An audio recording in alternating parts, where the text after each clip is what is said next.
Hallelujah. ইফিসীয় 4:25 থেকে আমি পড়ছি। হালেলুয়া। অতএব তোমরা যাহা মিথ্যা তাহা ত্যাগ করিয়া প্রত্যেকে আপন আপন প্রতিবেশীর সহিত সত্য আলাপ করিও, কারণ আমরা পরস্পর অঙ্গ প্রত্যঙ্গ। ক্রুদ্ধ হইলে পাপ করিও না। সূর্য অস্ত না যাইতে যাইতে তোমাদের কোপাবেশ শান্ত হোক, আর দিয়াবলকে স্থান দিও না। চোর আর চুরি না করুক, বরং স্বহস্তে সৎ ব্যাপারে পরিশ্রম করুক, যেন দিনহীনকে দিবার জন্য তাহার হস্তে কিছু থাকে। তোমাদের মুখ হইতে কোনো প্রকার পদ আলাপ বাহির না হোক, কিন্তু প্রয়োজন মতে গাঁথিয়া তুলিবার জন্য সদ আলাপ বাহির হোক, যেন যাহারা শুনে তাহাদিগকে অনুগ্রহ দান করা হয়। আর ঈশ্বর সেই পবিত্র আত্মাকে দুঃখিত করিও না, যাহার দ্বারা তোমরা মুক্তির দিনের অপেক্ষায় মুদ্রাঙ্কিত হইয়াছ। সর্বপ্রকার কুটবাক্য, রোষ, ক্রোধ, কলহ, নিন্দা এবং সর্বপ্রকার হিংসেচ্ছা তোমাদের হইতে দূরীকৃত হোক। হালেলুয়া। বললাম একটু বেশি। হালেলুয়া। এখানে বলছে অতএব তোমরা যাহা মিথ্যে তাহা ত্যাগ করিয়া প্রত্যেকে আপন প্রতিবেশীর সহিত সদ আলাপ করিও। এখানে বলছে মিথ্যা জিনিসটাকে ত্যাগ করো, ত্যাগ করে তুমি তোমার প্রতিবেশীর সহিত সদ আলাপ, যেটা সত্য সেটাই বলো। এর আগে আমরা কি বললাম, যে যা বোনা যায় তা কাটা যায়। আজকে আমার প্রতিবেশীকে মনে করুন আপনি প্রার্থনায় এসেছেন, তুমি কোথায় গিয়েছিলে? আমি ওই গিয়েছিলাম একটু বনগাঁতে ঘুরতে, কিংবা ও অমুক জায়গায় এক জায়গায় নিমন্ত্রণ ছিল। আপনি প্রার্থনার কথা কিংবা যিশুর কথা বলতে লজ্জা বোধ করলেন, আপনি মিথ্যা কথা বললেন। কিন্তু তাহলে আপনি আপনার প্রতিবেশীকে মিথ্যা বললেন। আপনার প্রতিবেশী একদিন হয়তো আপনি একটা ভালো জিনিস দরকারি জিজ্ঞেস করতে গেছেন, আপনাকে মিথ্যা কথা বলে দিল। যেরকম আগের দিনকে দাদা উদাহরণ দিচ্ছিল, কোথাও মনে করো রেশন দিচ্ছে, তুমি দেখে এসছো 5 কিলো চিনি দিচ্ছে, তুমি এসে কাউকে বললে না, একা একা নিয়ে পরের দিন দেখা গেল আরো বেশি 10 কিলো চিনি দিচ্ছে, তারাও এসে তোমাকে বললো না, কারণ তুমি বুনে রেখে দিচ্ছ। তোমার প্রতিবেশীকে মিথ্যা বলো না, যেটা সত্য সেটাই বলো, কারণ ঈশ্বর সত্যকে প্রেম করেন। আর ঈশ্বর জ্যোতি, বাইবেলে স্পষ্ট বলছে, তার মধ্যে অন্ধকারের লেশ নেই। তা তোমাদের মধ্যে যেন অন্ধকার না থাকে, তোমার প্রতিবেশীর সহিত সদ আলাপ করো। তারপর বলছে রাগ হলে পাপ করিও না। রাগ আসতে পারে, কারণ কি আমরা যদি দেখি আমাদের যে শরীর, এই শরীরে যে ব্লাড আছে, যে রক্ত, সেটা বাইবেল অনুপাতে আমরা আদি পুস্তক সৃষ্টিতে যদি যাই, আদিতে যে ঈশ্বর আদমকে নির্মাণ করেছিলেন, আদম হাওয়াকে নির্মাণ করেছিলেন, তার মধ্যে থেকে কি কয়িন আর হেবল, তাদের প্রথম পুত্র কয়িন, দ্বিতীয় পুত্র হেবল, তাই তো? কয়িন কি করলো? রাগের বশে তার ভাইকে মারলো। আর সেই জেনারেশনের ব্লাড এখনো আমাদের শরীরে আছে, সেটা কিন্তু বেরিয়ে যায়নি। যীশু খ্রিস্ট আমাদেরকে কি ধুয়েছে, আমাদের ওই ব্লাডটাকে ধুতে এসছে, ওই পাপটাকে, মানে ওই আদির পাপটাকে ধুতে এসছে, আদির পাপটা। এবার রাগ হতে পারে, শরীরে রাগ আসতে পারে, কিন্তু রাগ হলে পাপ করো না। তোমার রাগ তোমার নিয়ন্ত্রণে থাক, এর মধ্যে কোনো দ্বিতীয় পার্সন না আসুক। দ্বিতীয় পার্সনকে শয়তান। সব মানে শারীরিক রাগ কি, সন্তানের প্রতি রাগ হলে দুটো চর মারলাম। এবার রাগের মধ্যেও ফারাক আছে, কি রাগ হয়েছে গদগদ নিজে করছি, নিজের শরীরের ক্ষতি করছি। তারপরে কি হবে? মনে করো অনেকদিন আগে একজনের রাগ হয়ে মানে ঘুষি মেরে কি হয়েছিল, এতখানি কেটে ফেলেছিল, শিরা কেটে ফেলেছিল রাগের বশে। তাতে কি হয়েছে? শিরাটা সারা জীবনের মতো নষ্ট হয়ে গেছে। ও হাত হচ্ছে গিয়ে মানে নড়ে না ঠিকঠাক, মানে অবাস টাইপের হয়ে থাকে।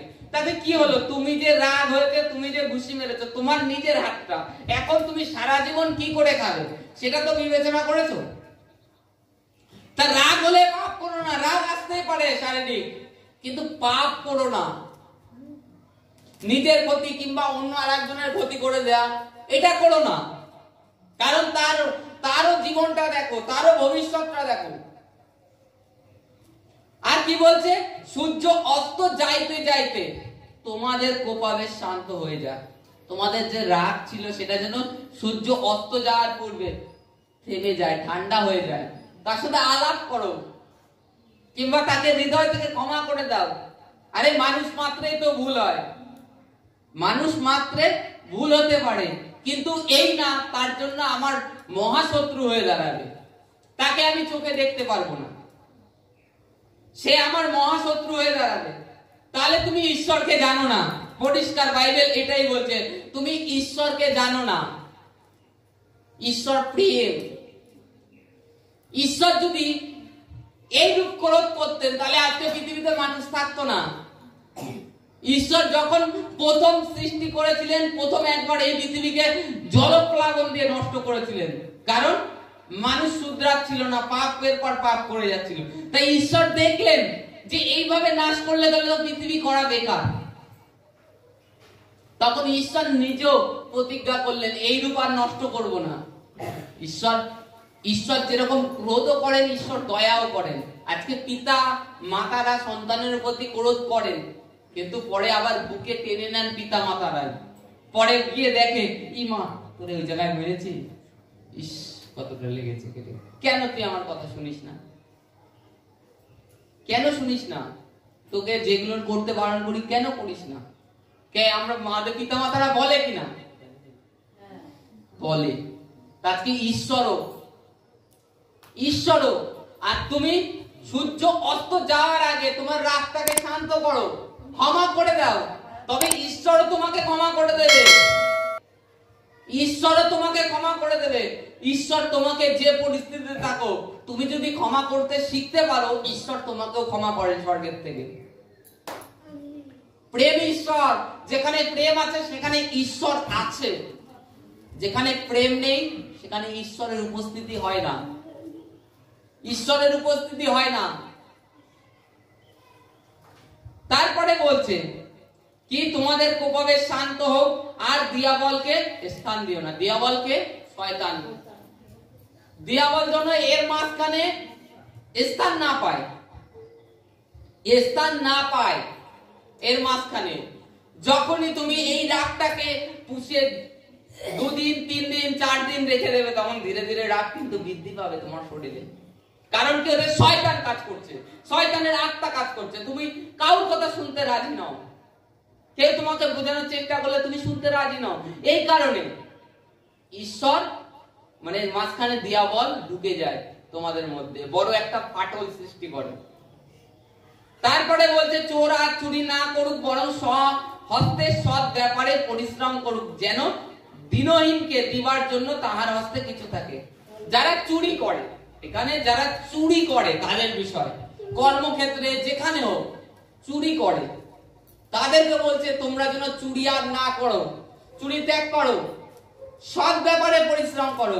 নিজের হাতে লোকেকে টুপি পরানো বন্ধ করো, বন্ধ করে স্বহস্তে কর্ম করো, পরিশ্রম করো, যাতে তুমি যে চুরি করে যে ধনটা আনছো, তুমিও যেভাবে আনছো, কারণ তার মূল্যটা তুমি বুঝছো না। যার কাছ থেকে চুরি করে নিয়েছো সে হয়তো অনেক পরিশ্রম করে ইনকাম করে এসছে। তুমি কি করছো? চুরি করে তার বাড়িতে মনে করো অর্থ যাই হোক কিছু পেলে, তুমি সেই অর্থের মূল্য দিতে শিখলে না। যখন তুমি নিজে হস্তে পরিশ্রম করবে, তখন তুমি এক একটা টাকা ভাঙবে আর হিসাব করবে যে এই টাকাটা ভাঙতে গেলে, এখানে দিতে গেলে আমার কষ্ট হচ্ছে। তাতে কি হবে? তোমার হাতে অর্থ থাকবে।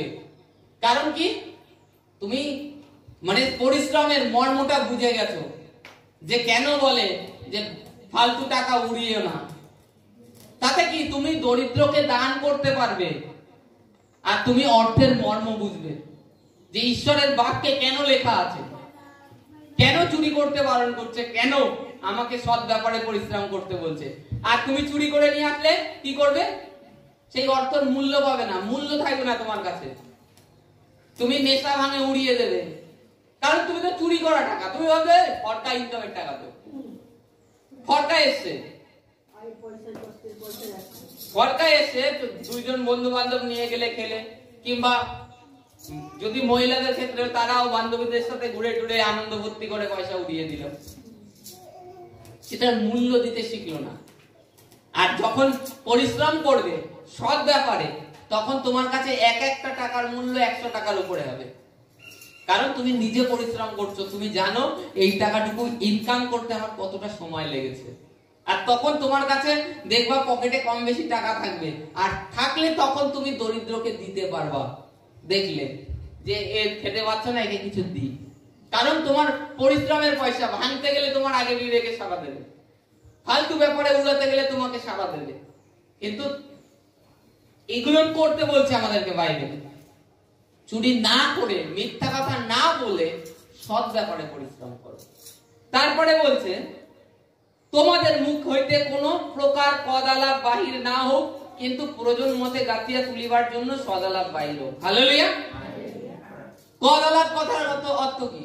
মন্দ কথা, খারাপ কথা, গালাগালি কিংবা ইয়ার্কির মাধ্যমে কোন কারোর সাথে মজাক করছো, তার মাধ্যমে যেন খারাপ কথা না বেরোয়, সৎ আলাপ বেরোয়, সৎ আলাপ, যাতে ঈশ্বরীয় জ্ঞান বাড়ে বাইবেল সম্বন্ধে।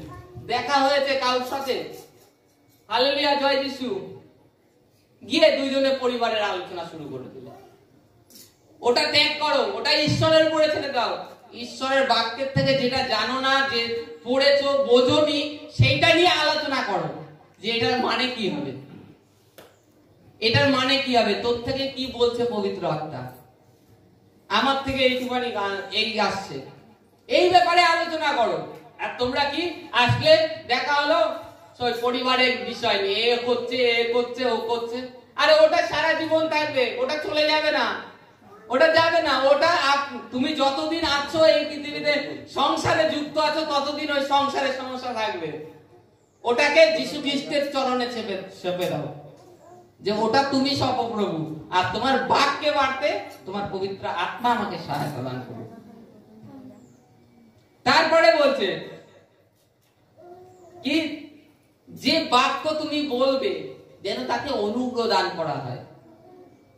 বাক্য যে এই যে সুসমাচারটা দেয়, এটা কিন্তু অনুগ্রহ দান করা। এই বাক্যকে যে রিসিভ করে তার জীবনে কাজ করে, কাজ হয় অদ্ভুত ভাবে। বাক্য রিসিভ করা কি, বাক্য শুনলাম, এখানে আসলাম, শুনলাম, খালি কানে শুনলাম, শুনে গিয়ে রাস্তায় ওইখানে বেরোতে বেরোতে হয়ে গেছে, বাক্য আর নেই হৃদয়ে। কারণ কি, দিয়াবল যে চুরি করে নিয়ে গেছে, তুমি তখন সংসারে মেতে গেছো, বাক্যটা শুনছো, শুনে আর মানে ফলো করছো না, পালন করার চেষ্টা করছো না, পালন করার চেষ্টা করছো না। আর যখনই তুমি পালন করবে, তোমার জীবনে অদ্ভুত কাজ হবে, অদ্ভুত অদ্ভুত কাজ হয়ে যাবে।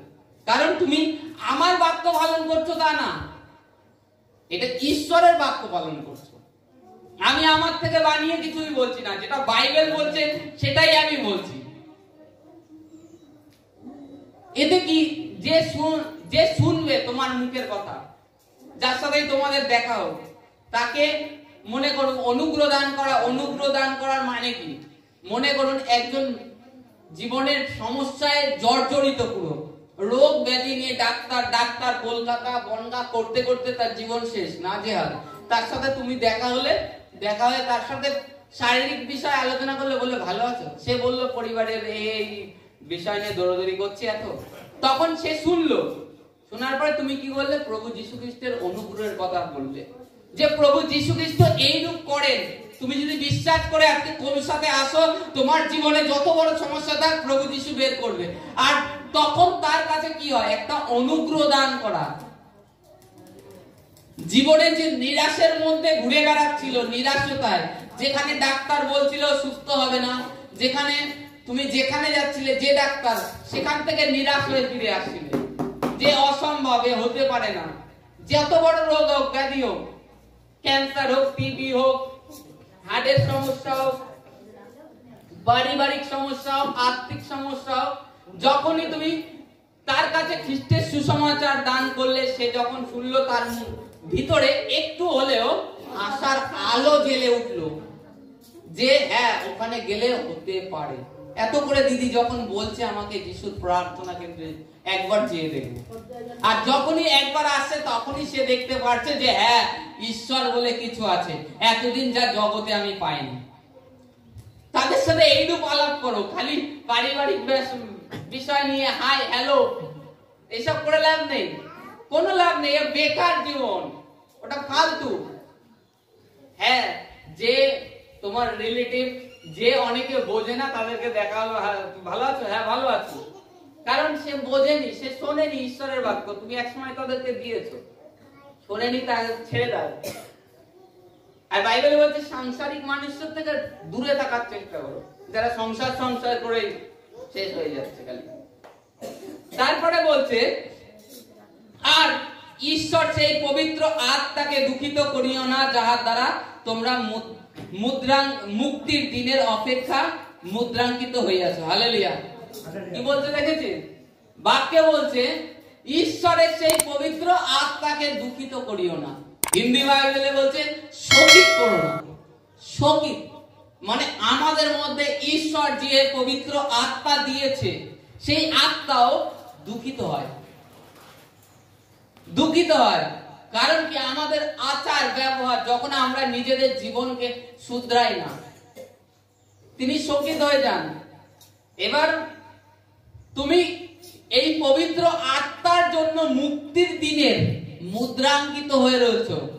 মুদ্রাঙ্কিত কথার মানে কি জানিস? স্ট্যাম্প মেরে দেয়া, সরকারি স্ট্যাম্প মেরে দেয় দেখি, যে হ্যাঁ, কিংবা মনে করো তুমি পুলিশ অফিসার, তোমার কাছে একটা আইডেন্টি কার্ড আছে পুলিশ অফিসার, তাছাড়া একটা ওই কার্ডে একটা সিম্বল মারা আছে, একটা স্ট্যাম্প মারা আছে। আমাদের যেরকম ভারতে অশোক স্তম্ভ দিয়ে সরকারে দিয়ে স্ট্যাম্প করা, সেইটা ওই কার্ডে মারা থাকে, কিংবা ড্রাইভিং লাইসেন্স ফাইসেন্স এইসবে দেখা যায়। তদ্রূপ পবিত্র আত্মা দ্বারা তোমাদেরকে স্ট্যাম্প মেরে দেওয়া হয়েছে মুক্তির দিনের জন্য। এখানে বলছে স্পষ্ট, তিনি দুঃখিত হয়, শোকিত, দুঃখিত হয়, কিন্তু তিনি ছেড়ে বেরিয়ে যায় না। সেই পবিত্র আত্মাকে শোকিত করো না, দুঃখিত করো না। যখন দুঃখিত করো তখন তোমার জীবনে পবিত্র আত্মার কার্যকলাপ মানে তুমি আর দেখতে পাও না, আর তিনি করতে পারেন না। তোমার সঙ্গে যে পবিত্র আত্মা আছে, তোমার নিজের আচরণটা কি সেটা কি একবার ফলো করো। বাইবেলে বলছে তোমরা নিজেদেরকে পরীক্ষা করো, আগে নিজেদেরকে পরীক্ষা করো। পৌল বলছে অন্যের বিচার করো না। তোমাদের উপরে পবিত্র আত্মার যে স্ট্যাম্প মেরে দেওয়া হয়েছে, এই যে পবিত্র আত্মার, এবার পবিত্র আত্মা কি? উপস্থিতি। যারা নতুন আছে তারা তো অবশ্যই পবিত্র আত্মার উপস্থিতি বুঝতেই পায়। আর দ্বিতীয়ত যারা আমরা পুরনো মেম্বার, যারা বিশ্বাসী বাড়ির লোক, তাদের উপরে পবিত্র আত্মা, আপনি প্রার্থনায় বসছেন, আপনাকে দর্শন দিচ্ছে, স্বপ্নে কথা বলছে ঈশ্বর আপনার সাথে। কে বলছে? পবিত্র আত্মা। পবিত্র আত্মা আপনার আগামী ঘটনা জানিয়ে দেবে যখন আপনি পবিত্র আত্মার সঙ্গতিতে থাকবেন। বাইবেলে আমরা যদি দেখি 10টা কুমারীর তুল্য দিয়েছে তুলনা, তার মধ্যে যে তেলটা দেখি আমরা, তেলটাই হচ্ছে পবিত্র আত্মা উদাহরণ। তেল কি? পবিত্র আত্মা। তোমার মধ্যে ঈশ্বর পবিত্র আত্মা দিয়েছে। তাছাড়াও তুমি আরো দোকান থেকে ক্রয় করে নিয়েছিলে, যে লিবে যায় যদি আমার প্রদীপ, তাই তো? দোকান থেকে 5টা কুমারী কিনেছিল তো, আর 5টা নির্বোধ বলে কেনেনি। নির্বোধ বলে তারা কিন্তু আর তেল কেনেনি, তারা যেটুখানি প্রদীপে ছিল ওইটুখানি নিয়ে বরের সাথে সাক্ষাৎ করতে চলে গেছে। আর যারা সুবুদ্ধি তারা কি করেছিল? তারা আরো তেল সংগ্রহ করেছিল, কিনেছিল। এবার কিনেছিল কি দিয়ে? অর্থ দিয়ে। তোমাদেরকেও পবিত্র আত্মায় আরো পরিপূর্ণ হতে বলছে বাইবেলে। পরিপূর্ণ হওয়া মানে তোমরা মুক্তির দিনের যে অপেক্ষায় আছো, তোমরা যখনই ঈশ্বরের আগমন হবে তখন তোমরা অলরেডি বুঝতে পারবে, আর তোমাদের প্রদীপ নিভে যাবে না। নির্বুদ্ধি হলে কি হবে? প্রদীপ নিভে যাবে। তারা তেল কিনতে যাবে, প্রার্থনা করতে যাবে, তেল কিনতে যাবে, ওতেই ঈশ্বর যারা তেল নিয়ে আসে তাদের সাথে বর দেখা করে দরজা দিয়ে দেবে। তা আজকে পবিত্র আত্মা তিনি দুঃখিত হন আমাদের কার্যকলাপের জন্য, আমাদের কার্যকলাপের জন্য। গালাগালি দিয়ে দেয়া, জম করে কাউকে গালাগালি দিয়ে দেয়া। তুমি যাকে গালাগালি দিচ্ছ, তুমি কি ভাবছো, বিবেচনা করছো যে আমার মধ্যে যদি ঈশ্বরের আত্মা থাকে তাহলে ওর ব্যক্তির মধ্যে কি আছে? আর তুমি কি ভাবছো কাকে গালাগালি দিচ্ছ? তুমি নিজের জন্য নিজে গালাগালি তুলে রাখছো। গালাগালির বীজ বপন করা হচ্ছে, বীজ বপন করা হচ্ছে, তুমি তুলে রাখছো।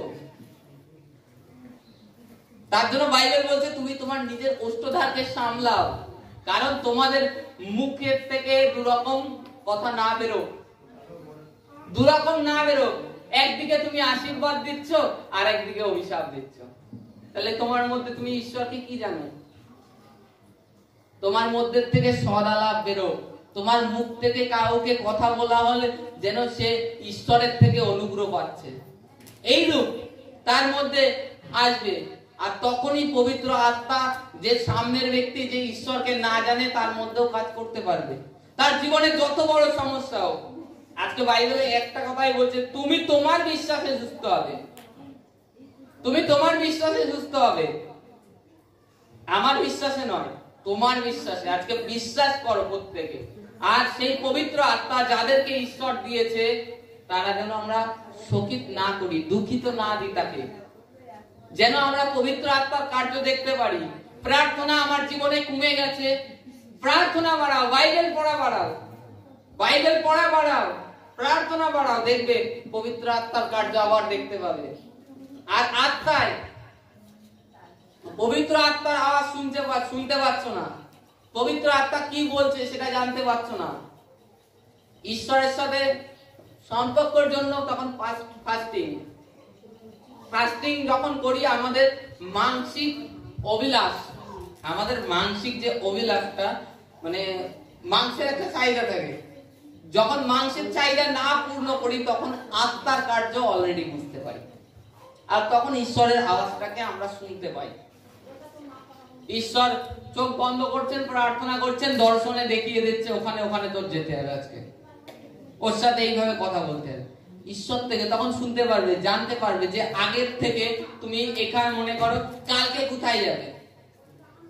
কোথায় যাবে সেটা তুমি আজকে এখানে প্রার্থনা করছো, তুমি জেনে যাচ্ছ। পবিত্র আত্মা জানিয়ে দিচ্ছে, পবিত্র আত্মা আওয়াজ দেবে, ঈশ্বরের বাক্য, বাইবেলের বাক্য থেকে অমুক জায়গায় যা, অমুক জায়গায় সুসমাচার কর, পবিত্র আত্মা করবে। তা আজকে পবিত্র আত্মাকে যেন আমরা কখনো দুঃখ না দিই, শোকিত না করি, আমাদের দ্বারা এমন কাজ না হয়ে যায়। ঈশ্বর কিন্তু পবিত্র আত্মা নিয়ে নেন না, এখানে বাইবেলে স্পষ্ট বলেছে।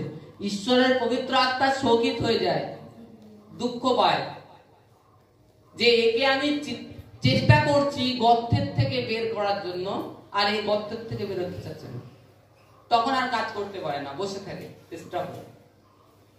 স্টপ হয়ে বসে থাকে।